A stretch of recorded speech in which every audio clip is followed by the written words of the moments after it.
Shh, be quiet, okay? We're not supposed to be outside at night. Okay. Okay, not that quiet, more of a stage whisper. Oh, okay. Now, from what I understand, it only comes at night. Okay. That tracks. So Back I it up. figured that means since we want to avoid it, we should get outside at night, right? Yeah, okay. There it is. Shh, do you see that? Right back there? Yeah, me neither. It's so dark. Oh, Yeah. Why is night? Night is like such a poor tactical advantage. Yeah, okay. So good. It's circling back to what it is. Yes. What is it? Horrible. I mean, the death that reigns, right? You know what I'm talking about. Uh-huh. Oh, man. Right. You see over there? There's Yeah, me neither. There's nothing. It's so dark. Yeah. Oh, it just got really quiet. Uh-huh. Well, that can only be a good sign, right? I don't know. This podcast is about why horror scares us.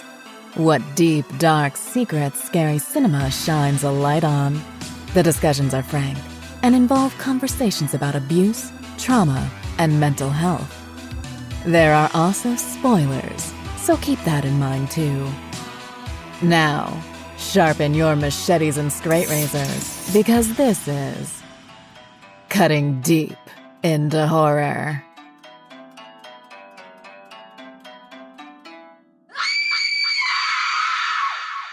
Hello, my spookies, and welcome back to Cutting Deep into Horror. I'm, of course, your host, Henrique Couto, here with my co-host on Cutting Deep, Rachael Redolfi. Rachael, how are you? I'm doing all right.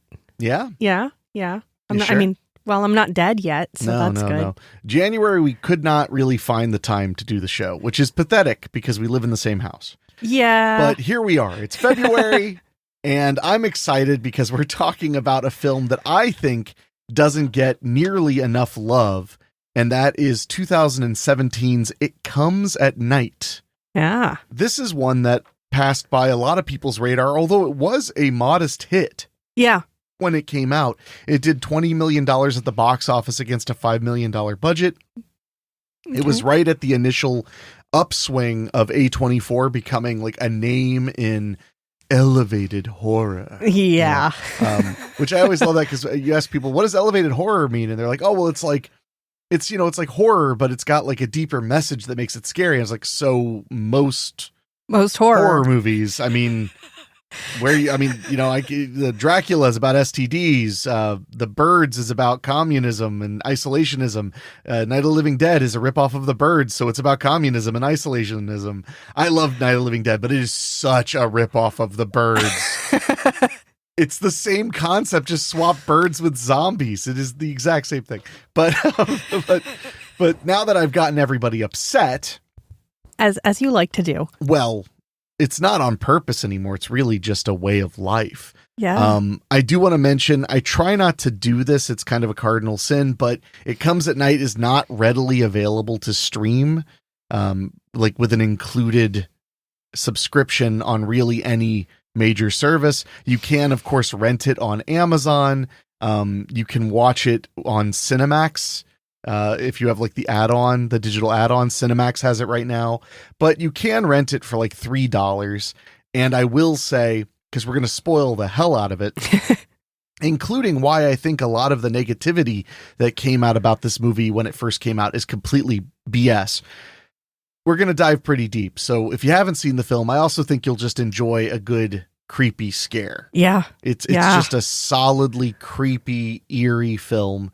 The original poster I saw, which is just like the back end of a dog that's a light-colored dog and darkness all around, I still find very creepy. It's a dog looking off into the darkness, and there's nothing in the dark. I love that. When I first got Henwolf, when I first got my first dog, she used to stand at the edge of the darkness of my backyard and just bark into it. And I was like, cool, that's not scary. I'm not afraid. Yeah, I was going to say, if you've ever had a dog on any amount of, like a backyard, any amount of land, and they stare off into the darkness, that poster evokes the same exact emotions. Yeah, you just wonder what it is. Yeah. That comes at night. And this film, I think one of the reasons it got a lot of hate was there were a lot of expectations based on the marketing campaign. And I don't think that was bad. I think that was smart. I do. And I'll talk about that more once we get to the ending, because the ending is a pretty solid twist. But it came out in 2017, directed by a gentleman named Trey Edward Schultz, who has made a few other films, none in the horror genre, really. He made Krishna in 2015, which was kind of a drama comedy. And he did a film called Waves in 2019, which I have not seen, but it is a drama. Okay. So this was his kind of breakout into the kind of horror genre. It stars Joel Edgerton, Christopher Abbott, Carmen Ejago, Kelvin Harrison Jr., and Riley Keough. And a few of them, Joel Edgerton was already a big star when he took on the movie. And then Christopher Abbott was on his way to becoming a pretty big star in the world of like some Hollywood movies and lots of like higher end indie movies. Yeah. That's kind of where he exists. Like he's done stuff like he did Poor Things, which is like a big budget, but it's an indie film somehow, even though it costs tons of money. He was in A Most Violent Year, which was like a big budget Hollywood movie, but then he was also in Black Bear, which you and I love. He plays the husband in Black Bear and the director in Black Bear, because it's all he was and that was like 3 years after this. So this was one of the first times I really remembered seeing him in a major way in a movie. Like he got lots of close-ups. He's a supporting role across from Joel Edgerton, who's talk about a great actor to have to act across from. So, but the film takes place in what we assume, because that's the other thing. This movie is full of assumptions. Yeah. That's kind of almost the theme, now that I think about it, is assumption. I would have to agree. Because the audience is left only to assume as well, because we're given no details. It appears that there's an apocalypse of some sort. It appears the film is post-apocalyptic. Yeah. And spoiler to a spoiler, the spoiler isn't there actually is no apocalypse and they're just hiding wrong or being lied to. That's not the twist. There is an infectious disease that is killing people very quickly and appears to be airborne. Yeah. And that's what everybody is afraid of, because we open the film with the family disposing of their very, very sick grandfather. Yeah. And he's basically catatonic at this point. He can barely speak or breathe on his own. And they take him out into the backyard and say goodbye and shoot him. Yeah. Well, and it was such a hell of an opening, because it was such a great introduction to every single character that we follow. Absolutely.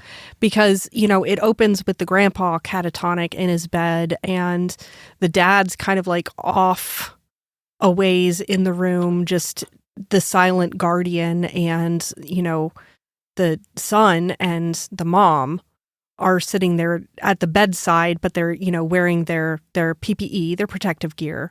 And they're wearing like full-blown gas masks. They're full-blown gas masks, gloves, like everything, like anything that you could get your hands on post-apocalyptic. They have their hands on it. They are, fully protected. So, you open up with that, and then immediately it goes to dad and son wheeling grandpa out in a wheelbarrow just out into the woods. And my immediate thought was like, well, that's not good. That's where we are. Yeah. And they set him down in this little hole they dug for him. And they don't just shoot him. They hold a pillow over his head and shoot the pillow. So there's a sense of humanity. There's a sense of like, this just desperately has to be done. All he's going to do is suffer and risk infecting us. That's all he can do now. Yeah. Because he's so sick. Because he's so incredibly sick. He's got boils all over his hands and arms. He's coughing up black gunk. And after shooting him, they set him on fire. Because you can't risk it. You can't risk having the body there to continue spreading disease as it decomposes. That's what I was thinking too. You've got to get rid of that. Like, what if animals dug it up and started, eating pieces of it and it got spread around? Yeah. I mean, there's just too many possibilities. What if it harmed the soil maybe? Because they don't know anything. about the illness. That's the really important thing, other than what they've seen, which is that it usually presents itself in a day or so, and it usually starts on the hands. Yeah, it starts on the hands, but eventually it's kind of implied that you can see it in the eyes. Yeah. Because it will start with like boils, and then you'll see it in the eyes, and then before you know it, the person is like puking blood. And I got the vibe that it wasn't just because it literally affected the eyes, but because it causes like confusion. Yeah. And stuff. So you could see it in the eyes just because they don't look right anymore. Yeah, like they're not making good eye contact. Right. But we'll get into what we think is going on and so much more right after this.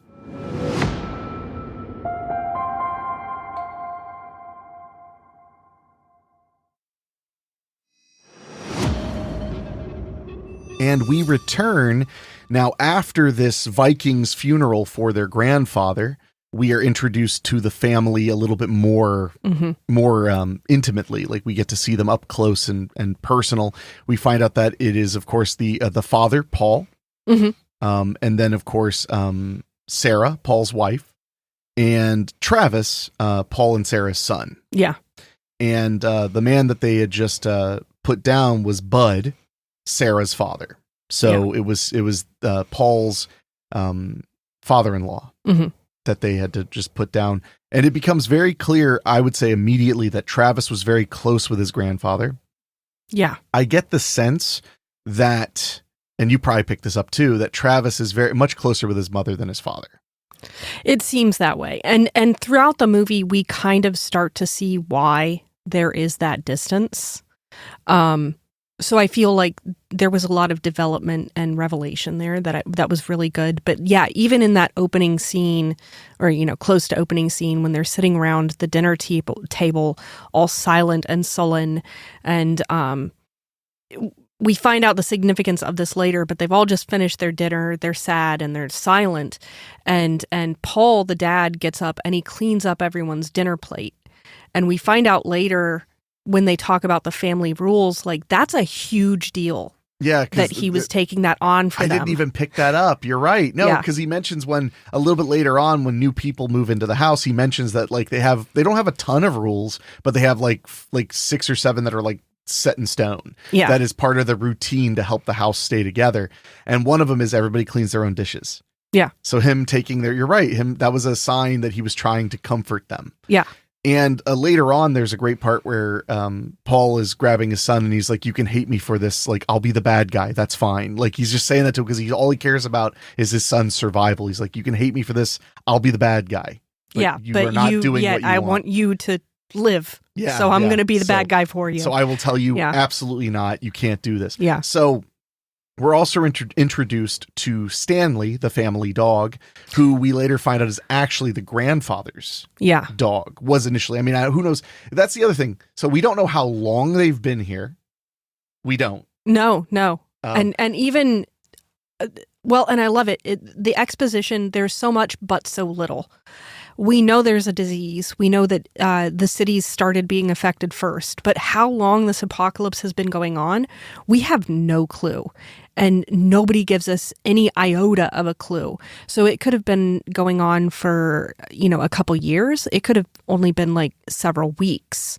All we know is that it's enough time that everyone is kind of settling into the fact that this is the new normal. Yeah. There's no going back now. It seemed to me like it was multiple months minimum. Yeah. But it could have been even longer. Oh, yeah. For all I could tell. But so like, to give you like context, they're in this house in the middle of nowhere. It's deep in the woods, but it's a substantial house. So it would appear that they probably lived there full time, that it probably was not like a summer home or a vacation home. They don't have any regular electricity. They do have a generator that they use on occasion. Yeah. But generally speaking, the house has no electricity running, and they don't have running water. They have a well and an outhouse, but the house appears to have had running water. It's just that powering the pumps is a waste of energy. Yeah. Which would make sense, because there's a scene later on where we see Travis is charged with charging all the electronics like that they